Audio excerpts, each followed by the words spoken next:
Hey friends, Sleepy here, and welcome to a new episode in my weekly playlist series. It's Friday, so it's time for me to let you guys know about the games I've been playing during the week. I'll let you guys know my thoughts and opinions on them, whether I think you guys should check these games out or not. I would love to hear your guys' opinions if you guys have played the games I'm going to share with you today. Let me know if there's any games you think that I should check out. I'm always looking for suggestions on new games to play. And if there's any games you guys have been playing, let me know, as I do love hearing about the games you guys play, as that has piqued my interest in a lot of games. So keep letting me know about the games you guys play. So I've got two games to share with you guys this week, and we're going old school with these. These are old Famicom games that I have in my collection. However, they're special as these are English translated Famicom games. I had bought these a few years ago from a seller on eBay who put the English translated patches to these physical cartridges for the Famicom, which is really awesome. And the first thing I'm going to share with you is one that I've been playing for many years now. I have never beat it, but I've been working on it. It's an RPG, and it's a really good one, and it's called Destiny of an Emperor 2. So this was never released in North America. There was a Destiny of Emperor 1 that was released in North America that I beat, but we never got number 2. And when I first played this game, I had a English patched ROM on a disc for my Dreamcast that had a NES emulator. But when I found that I could actually get a physical copy with English translated, I knew I had to add it to my collection. And it's a really cool old school RPG that we're going to take a look at now.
Alright friends, today we're taking a look at Destiny of an Emperor 2, the story of Zhuge Liang for the Famicom. I have a English translated copy for the Famicom of this game, but you can easily play this ROM on a emulation device, a modded Wii, a Raspberry Pi, on a flash card or something. But it's a really cool RPG, and I'm currently level 60, and I'm really far into this game. You can change the text speed at the beginning game from fast, medium, or slow. Always choose medium. The game does have a built-in save battery, which is really cool, so you can save your progress.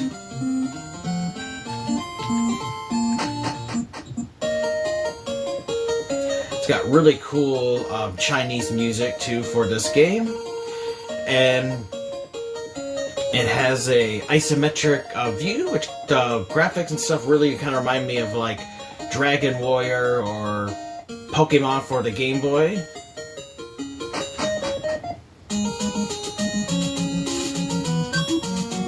So you do have a command menu you can bring up where you can talk to characters, where you can check for items, you can adjust your formation, and do some general stuff, items that you can find, and tactics. So the basic story of this game is that you play as Liu Bei, who is a leader of the Shu army, and you're trying to help reunite the land of China under the Shu banner. And your main adversary is Cao Cao, who is leader of the Wei army, and he wants to dominate China and take it over for himself, and so you have to battle with him. You also run into Wu in some of the story. So if you guys have ever played any of the Dynasty Warrior games, you know about the Romance of the Three Kingdoms storyline. That's what this game is. It's basically like a Dynasty Warriors RPG, but this was around way before Dynasty Warriors was even thought of. And this is a sequel to the original Destiny of an Emperor. Really cool game here, a little RPG. We'll get into some random battles, so if you played any other previous kind of RPGs for the Nintendo and Famicom stuff, you'll be right at home here. So let's get into a random battle.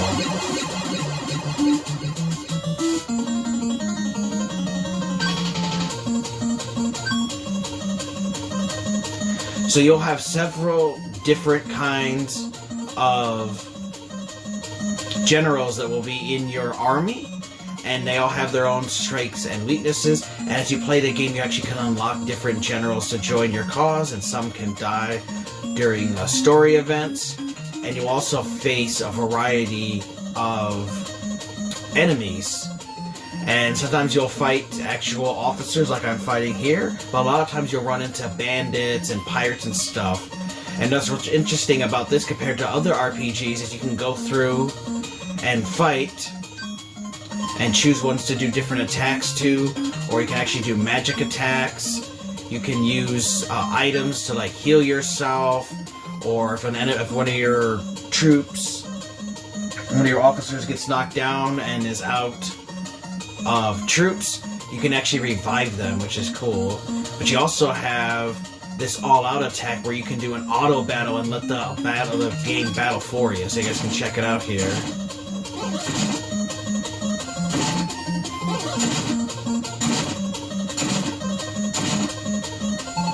And then of course every time you defeat enemies, you will unlock experience points, and you will also unlock money. So you can see how much experience I have and how much money I have, because the money is used to buy in-game items. And depending on the terrain you're on, it'll actually change the battle that you actually have, the background and stuff. So if you fight in the forest area, you'll see a forest background. If you fight in the grass area, you'll see grass. If you fight in the desert area, you'll find desert. If you're near a water source, you'll actually see a water background, which can actually also affect the kind of magic tactics that you can actually use in battle.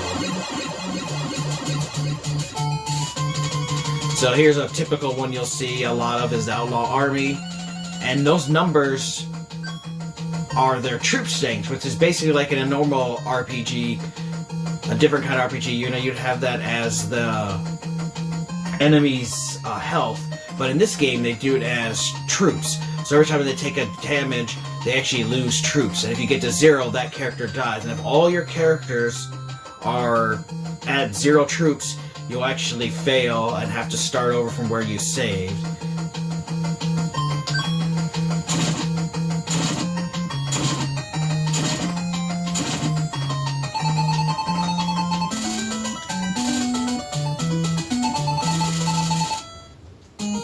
And when you do reach enough XP, your characters will level up, and you can level up all of their stats.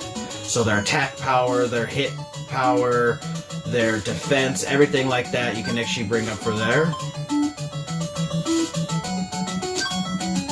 So I'll show you some of the stuff they have. So like we have Zhou Yun here. He has a spear weapon, which you actually have a pretty decent one. You also can equip them with an armor piece. You can equip them with a headpiece. And then they have another piece of armor that you can equip there. And then that AP shows my attack power is at 150. And then my defense is at 165. And I have Madai, he's at 170, 175. We have Machao, he's at 200 or 165. We have Guanzhou, who's at attack power of 200 and defense 205. We got Zhang Bao at 150, 150. Zhuge Liang at 220, 165. And Zhang Wei, who is my tactician, which you do have to assign a tactician to your party so that they're able to do fire attacks or whatever kind of magic you want to use in the game.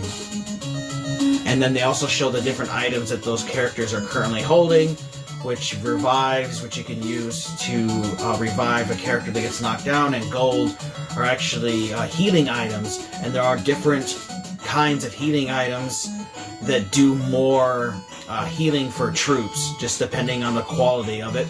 And then you also can equip them with a steed, which is a horse, and you can actually make the characters move faster. And then you also can get secret stuff as well. And so the game's full of a lot of secrets. Just a really interesting RPG that I've been working on playing for several years now, but I never got around to beating it. There is a main story for you to go through, and there are some really difficult boss battles that you'll get in through the game that you definitely will have to take time to think strategically about the different battles and stuff you guys will do. So let me get into another battle and then show you guys like doing attacks without the auto attacking.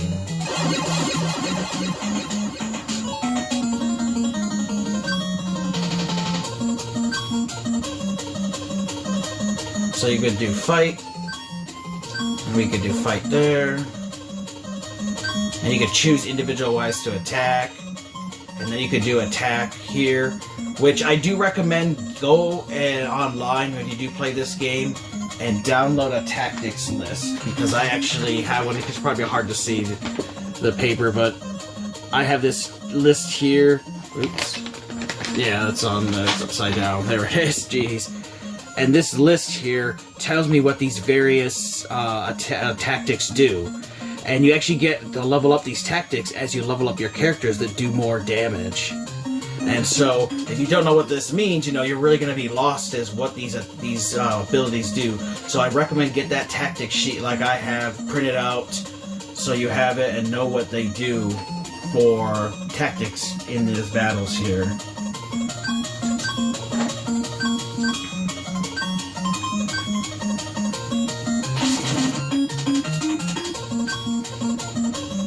I got a critical hit, and so I took out 3,400 troops.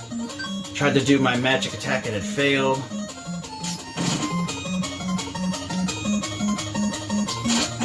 And then, of course, like other turn-based RPGs, you know, the enemies then get a chance to attack you as well. And now he's down. And they get to attack again.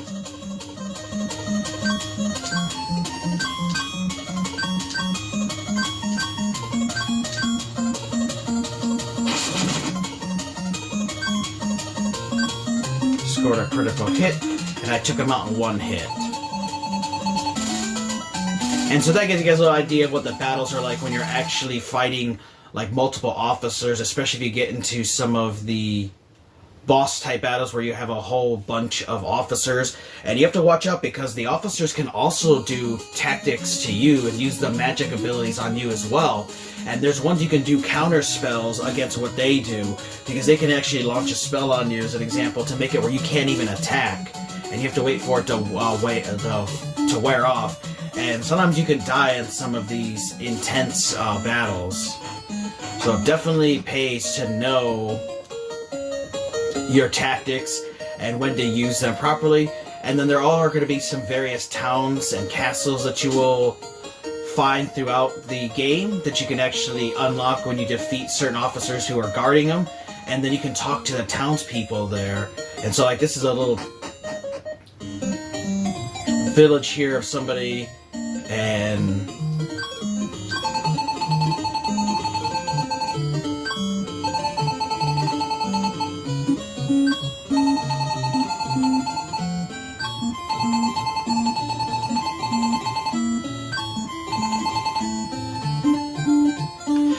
believe this was Pang Tong, and he's telling you how to get through a special trap in the game. So you will be able to talk to different characters, and they will give you clues and stuff and send you on quests to complete throughout the story. You also have inns and stuff you can visit to heal your characters, and then you have certain areas where you can actually go to save.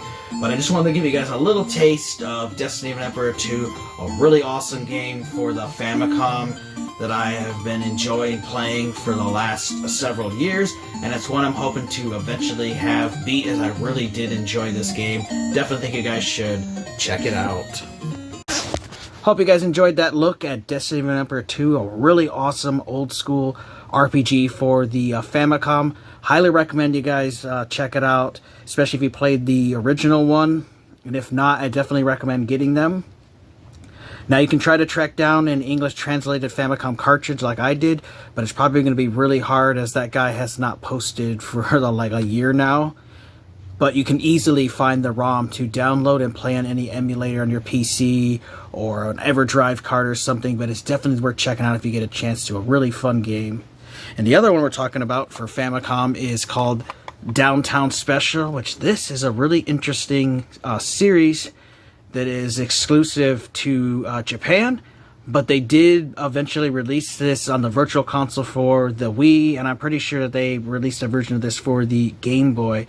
But this is a really interesting side-scroll beat-em-up game, which there are several different games in this series, but it was one that was really cool, and another one that is English translated. So let's take a look at Downtown Special. Alright friends, we're taking a look at Kunio-kun Downtown Special. So this is a game from 1991 that was released exclusively for the Famicom and never got it released here in the US until years later when they put it on the Game Boy. I know that it was also on the Nintendo 3DS. It was released on the Virtual Console for the Wii, and it was also recently released in the last few years for the Nintendo Switch with this Kunio-kun World Collection, which gave you a bunch of the Kunio-kun games for the first time in the West for the Switch. So there's multiple ways to play it. I have an English translated Famicom cartridge that I bought on eBay. Really cool game. This is a side-scrolling beat-em-up game, and it plays like River City Ransom. So if you see the graphics and you played that game before, you'll feel right at home. So I'm going to resume my game. You can play with 1 or 2 players, and if you do play with 2 players, you know, each character, you can control a character. I can control Kunio, and then we have his partner, which I can't remember of the guy's name. But if you play 1 player, the computer controls it for you. So really cool having a computer battle with you in a side-scrolling beat-em-up. So let's get started here.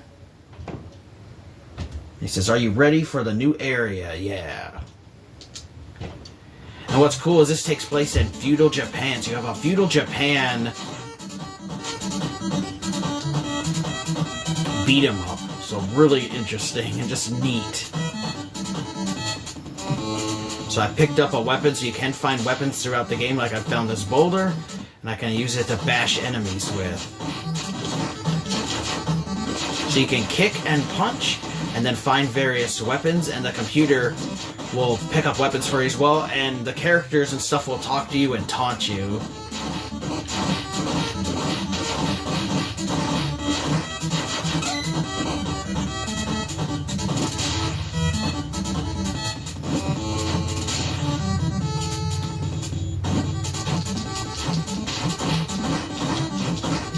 And you can see the damage number there is how much damage I'm doing to these guys.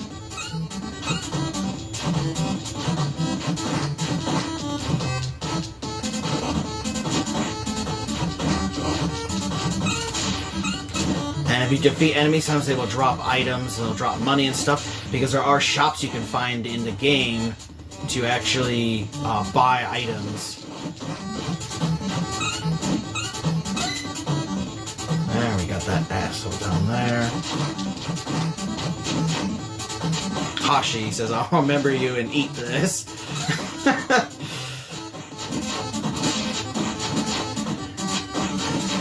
And it looks like the second player's name is Sue.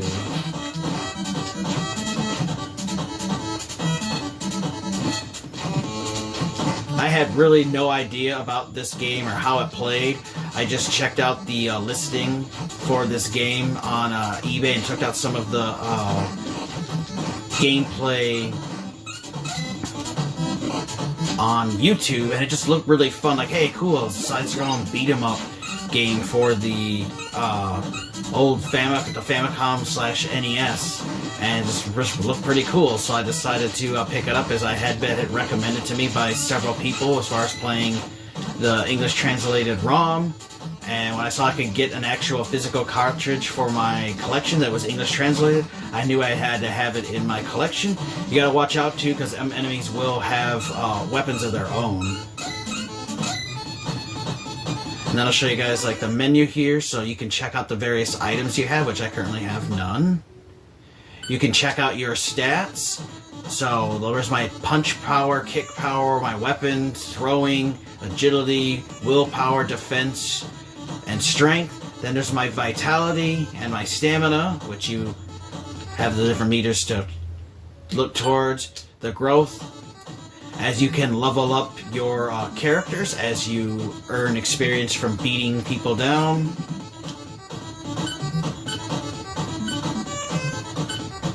And you can adjust stuff as well, which is pretty cool. You have your tech there, which I have a special move there. You can set up, if you want to change to 1 or 2 players as you're playing the game, which is cool. You can, on the fly, change it. You have your different settings. You can change the difficulty, which I have easy, medium, or hard. Of course, the harder the difficulty, the harder the game is. The more health enemies have, you can adjust the text speed for how fast the text goes out. And then you can do the currents and stuff in water and how they affect your character. It can make you slow down. So you have various settings you can change in the game, which is pretty cool. You can check on your ally. And this is for the computer. You can make him do target like the same person as you, someone that's near them, maybe a weak one, or you can do auto where they'll make the computers decide their attack style. You can adjust their speed and weapons if they use them or not, throwing them or actually using them. So you have different options for you in this game, which is really cool. And then you're able to save as well. But just a really fun game that I highly recommend you check out if you get a chance to. Oop, I threw it. Let's try this boulder here and whack somebody. Oh, take that, you little bitch. And my dude picked up a, looks like a bamboo sword. But you gotta watch out too, though, because enemies can knock weapons out of your hand.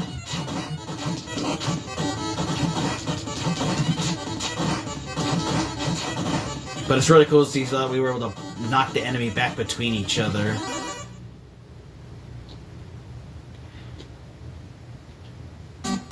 And you also can check out the map. That'll show you the different areas they're trying to go through of Japan. You can see it's actually in the shape of Japan there, so it's pretty cool. As you go to these different areas, those are the different levels you go through to beat the game. Oop. But I just wanted to give you guys a little taste here of Kunio-kun Downtown Special, a really fun side-scrolling beat-em-up, especially if you're a fan of games like River City Ransom. You will be right at home with this game. Really good game. Has a variety of different kind of locations. You also have some shops and stuff that you will find where you can buy and upgrade your character and heal. And you'll get various story elements as well. Definitely think you guys should check this game out. There's multiple ways to play it. You can play it with on an emulator. You can get it on the Wii's Virtual Console, which actually now, sadly, that's shut down. You get the Game Boy version. It was also released on the DS, and then the easiest way would probably be on Nintendo Switch in that Kunio-kun World Collection that has a whole variety of these different Kunio-kun games. Hope you guys enjoyed this look here at Kunio-kun Downtown Special. Alright guys, I hope you guys liked that look at Downtown Special. It's just a really fun game, one I had never heard of before, but just looking at some screenshots and checking out some gameplay of it, it looked really awesome, and so that's why I'm glad to have it in my collection. A really interesting game that I definitely recommend you guys pick up. This is another one of the ones that would probably be hard to find a physical Famicom cart with the English translated ROM on the actual cart itself, but it's one you can easily find a ROM for and play through emulator and put it on an EverDrive and play it on an actual NES cart. Now for me, I got this 60 to 72 pin adapter so I can play Famicom games directly on my NES, because I do own a Famicom, but I prefer to just play it on my NES as it's easier to hook up to the TV. We'll do a quick little recap. We talked about Destiny of an Emperor 2. This is an awesome RPG set in the Romance of the Three Kingdoms period. If you guys had played the original Destiny of Emperor that came out before this one, it just continues what was awesome in that game and just improves everything in it as far as the gameplay goes, graphics, everything get a little upgrade, and just was an overall solid game that I recommend picking up or getting the digital ROM of it and playing it. It's a really good game. And then we also talked about Downtown Special, which is a really cool side-scroll beat-em-up game for the Famicom, which is awesome. Never got released in America other than a digital version on the Virtual Console and I believe Game Boy. But both of these are worth picking up and checking out and playing, especially if you have an EverDrive or just download the ROM and play it on your PC or a modded Wii or whatever way you play your emulators and ROMs. Definitely recommend you guys check out both of these. If you've played them before, let me know. Let me know about the games you guys have currently been playing, as that gives me ideas of new games to check out. And if you have any suggestions on games you think I should play, let me know. I'm always looking for new games to check out. Want to thank you guys for watching. Take care. You guys have an amazing day, and Sleepy will see you next time.